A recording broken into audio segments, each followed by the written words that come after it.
This week, our little learners became official junior meteorologists. What's the weather? What's the weather of today? We explored wild weather, from the roar of a thunderstorm to the icy winds of a blizzard. The first one is the thunderstorm. If the thunder will happen, it will take all the stars and go away. Thunderstorm, hurricane, drizzle. The kids practiced staying safe by building their very own weather safety kits, complete with flashlights, snacks, Some snacks.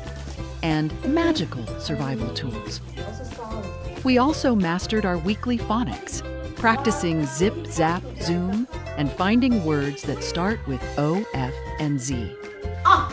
Yes. Octopus. Octopus.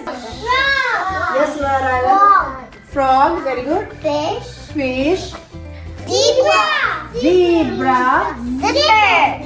Zipper. Zoo. The highlight? Our tornado in a jar experiment. With a little glitter, dish soap, and vinegar, we watched a tiny vortex spin right in our hands. It was a week of big science and even bigger fun.